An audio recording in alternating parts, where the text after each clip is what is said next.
Dr. Snuki Zikalala, long time since we've had a chance to speak. We were colleagues, feels like 100 years ago, and it's really good to have the chairman of the ANC Veterans League with us today to explain exactly what the veterans believe about certain important issues. He'll be giving us the inside track.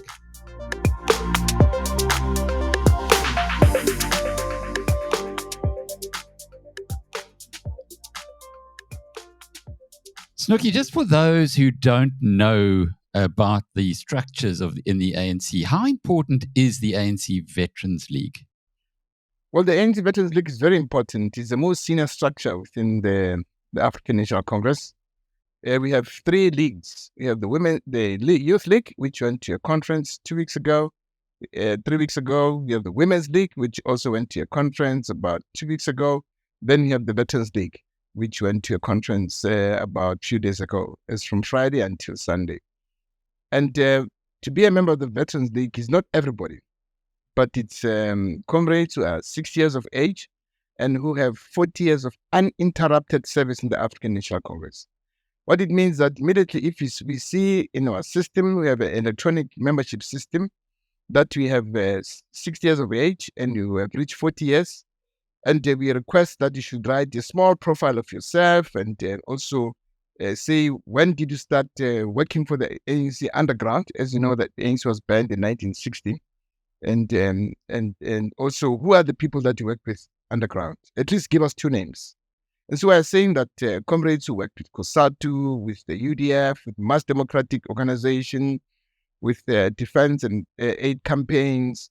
And so those are people that who now qualify, who have 40 years of uninterrupted service in the African National Congress. And so immediately if you give us those 2 names, we then of course check with them. What is it true this comrade was with you in the trenches?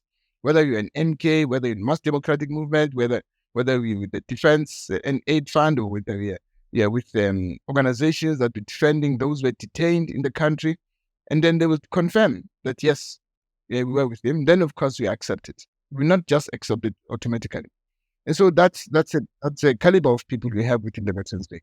So it's people who have life experience, who have hard-boiled in the ANC as well, and the role that you play, because you came out with some very strong resolutions this week.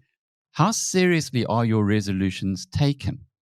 Well, our resolutions are taken seriously because according to our constitution, it stated very clear that we have the authority to intervene on all issues that affect the integrity and dignity of the organization.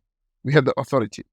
And so if anything that happens within in terms of ethical behavior, in terms of corruption, in terms of malfeasance, in terms of gender-based violence, we have that authority to intervene immediately to say this cannot happen within the African National Congress. And so we are taken seriously. I would say secondly is that even last year, we managed to persuade the African National Congress, that is the NEC of the ANC, to make sure that people who sit in the disciplinary committee of the ANC, 6 of them are veterans, and they are not members of the NEC, and 4 of them are members of the NEC.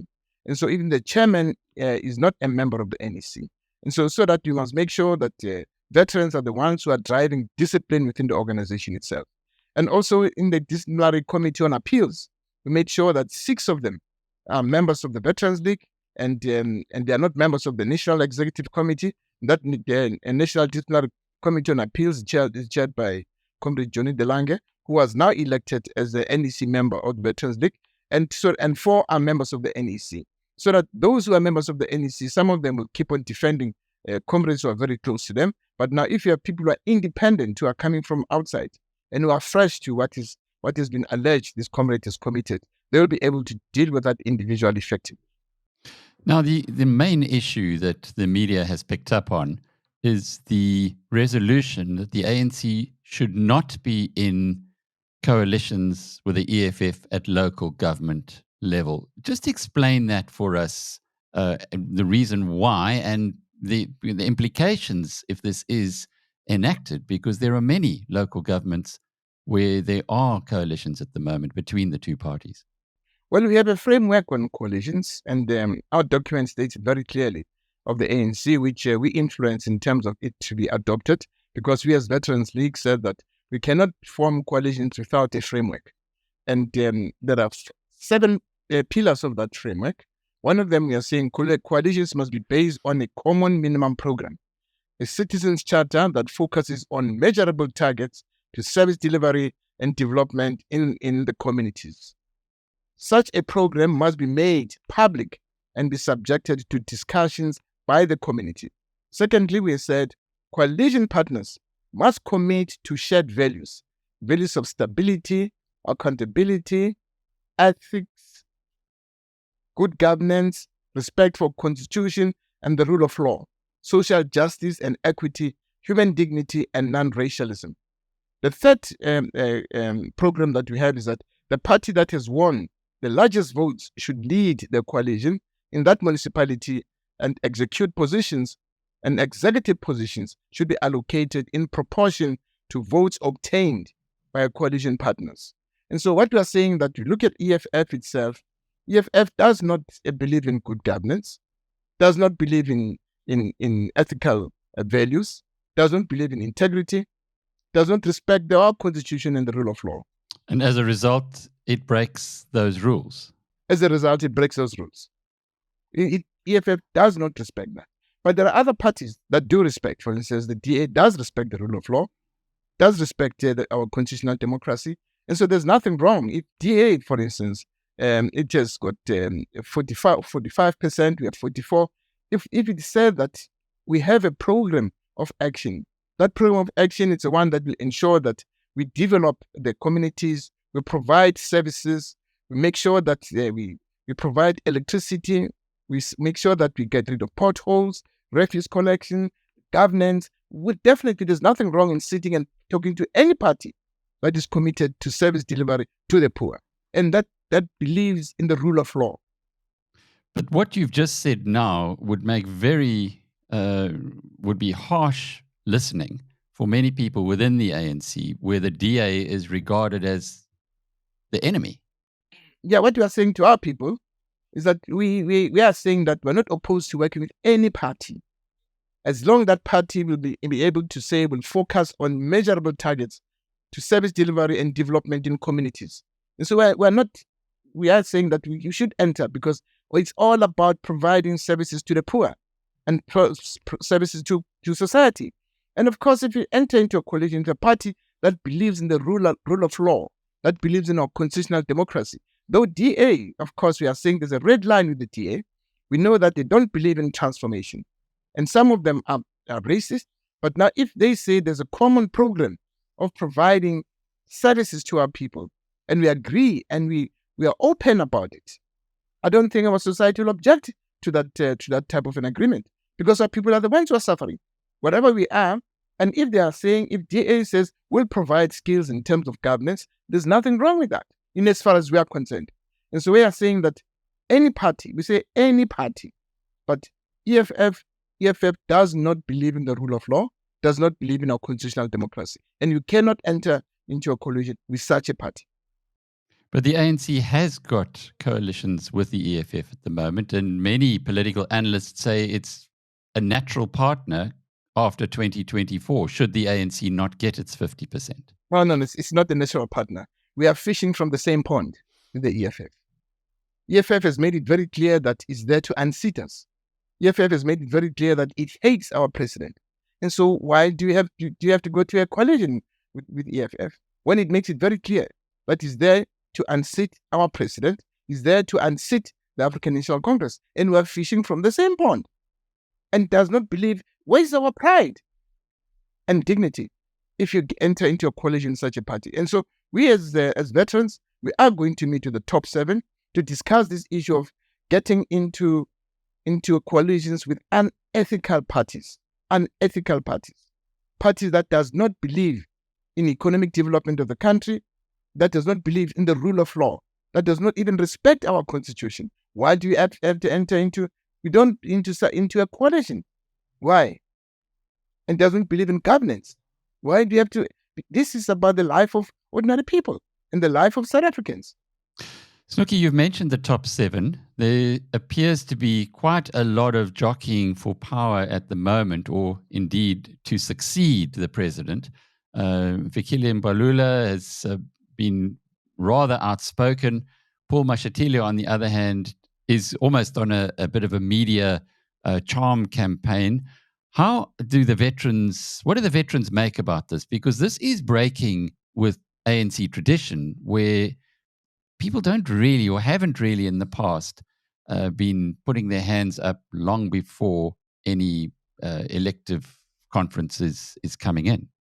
Well, I don't think that Fikile Mbalula has shown any ambitions of becoming a president. I've not heard him. He has not spelled it out. And so has Paul. Paul, of course, is a deputy president, but it's not automatic that he'll definitely become the president of the country if anything happens, because it's the National Executive Committee that decides who should be the president. And so if they are jockeying for presidency, well, it's I think it's not fait accompli that they will be the leader of the African National Congress. It's not fait accompli.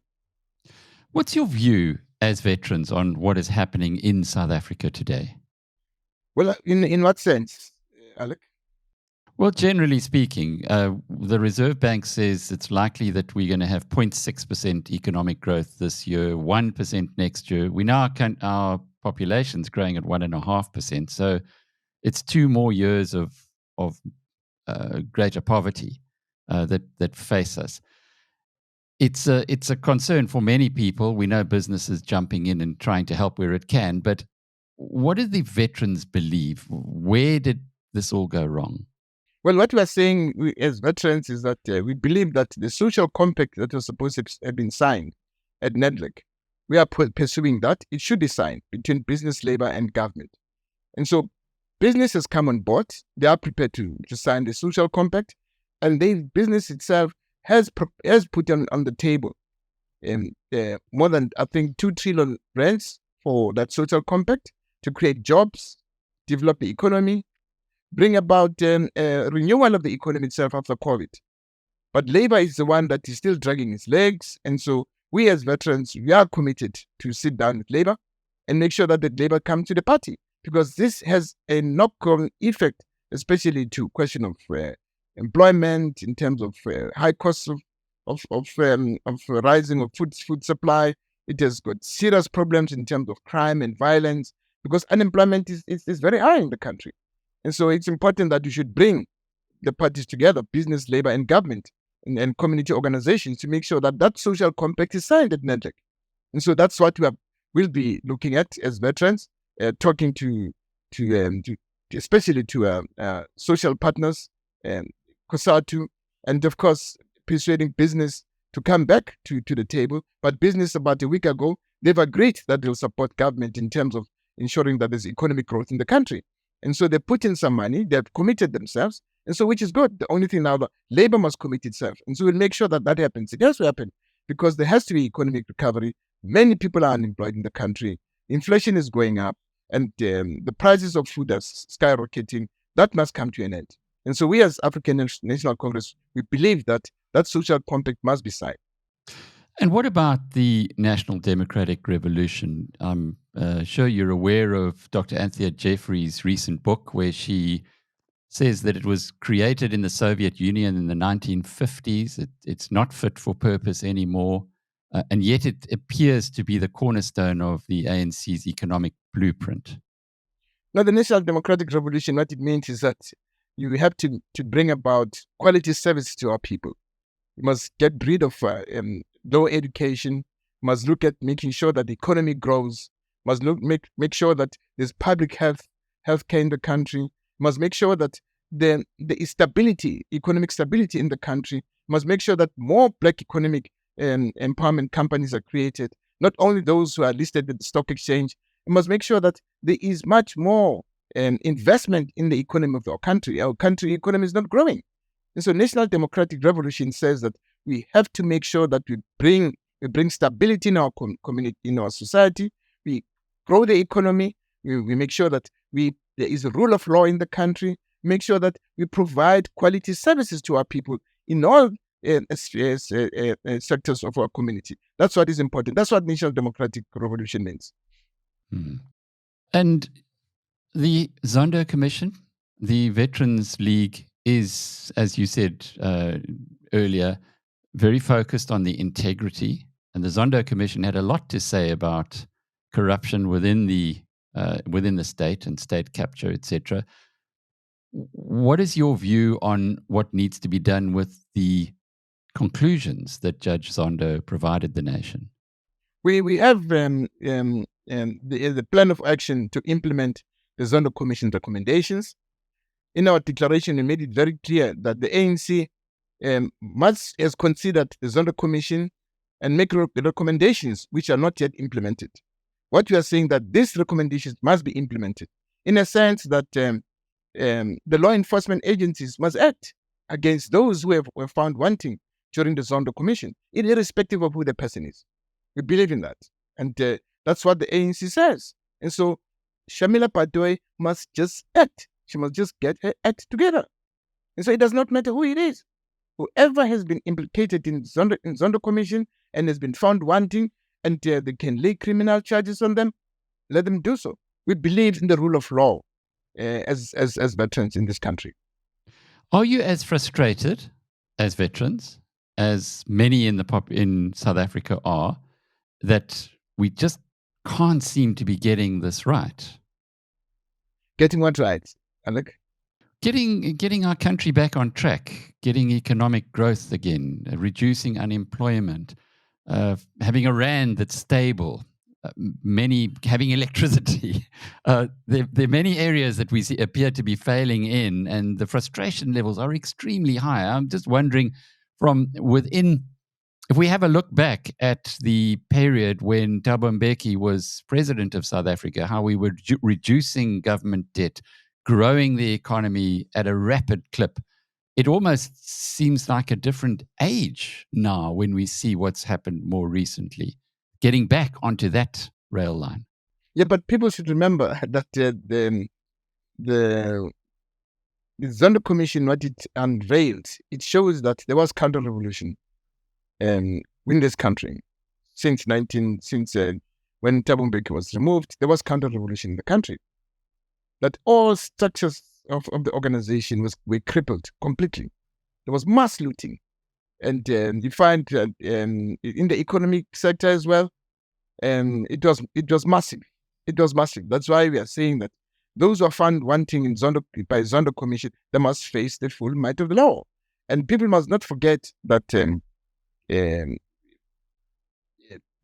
NPA itself, the most senior people within National Prosecuting Authority, they had to leave because they were not in favor of what's happening. Yeah. Also, if you look at the Reserve Bank itself, the most senior people left.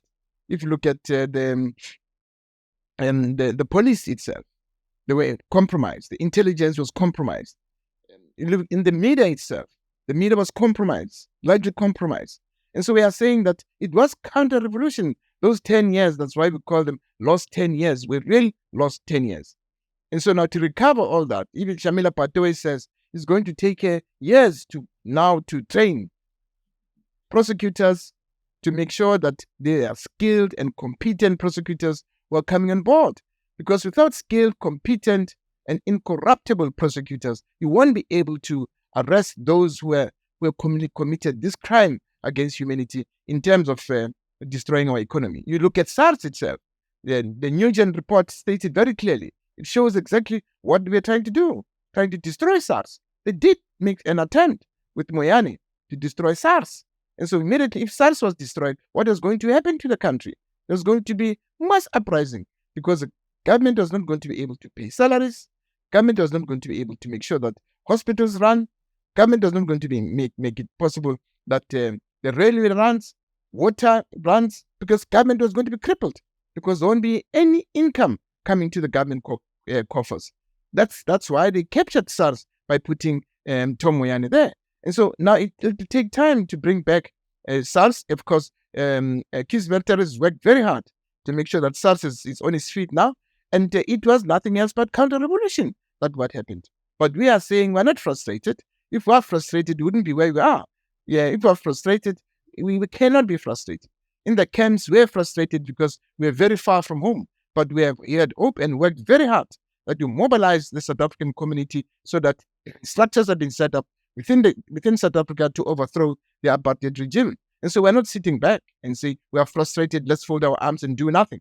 That is why veterans, all of them, have come up and say, let's defend this democracy of ours. Let's make sure that we bring about ethical values into this organization. Let's make sure that we look at cadre development of the organization. Who are these people who are now leaders of the ANC? Are they real cadres of the movement? Do they understand where the African nation comes from? Do they understand the South African Constitution? Do they understand our values, our principles, and our objectives? They don't.